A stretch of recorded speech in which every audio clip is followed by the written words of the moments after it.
Benz అందరు బాగుందంటారు పూరి, కానీ అంబాసిడరే కొంటారు.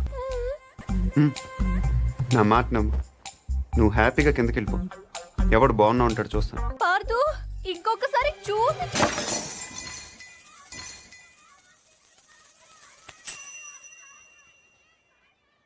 ఎవరో బాల్ తో కొట్టారు.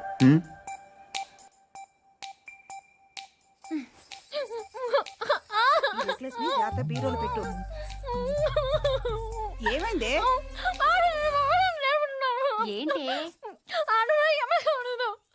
ఇడ్లీ బాగుంది, చట్నీ మాత్రం చాలా చండాలంగా ఉందని చెప్తుందక్క. ఓహో అది కాదా, కనీసం కార్పొడనే చచ్చారు సంతోషం అంటుంది. అది కూడా కాదా? ఊరుకో ఊరుకో, దాని బాధ ఇడ్లీల గురించి చట్నీల గురించి కాదు. రైట్? పైన మేడ మీద నేను చెప్తామ్మా, నేను చెప్తాగా. పైన మేడ మీద టీవీ చూస్తుంటే కరెంటు పోయిందట. ఇంత ఖర్చు పెట్టి ఫంక్షన్లు చేస్తారు, ఓ జనరేటర్ గురించి తగలేయకూడదు అంటుంది. ఏమ్మా? అదే నేను తిన్నానమ్మా. అయ్యో ఏంటైందిరా? ఓహో చెవిపోట. ఏంటమ్మా? గొంతు నొప్పి కూడా ఉందా కదా? ఏమైంది నానా? నేను చెప్తాను. ఆ పార్దుగాడు దీన్ని అందంగా లేదన్నాడు. పూరి అందంగా లేదన్నాడా?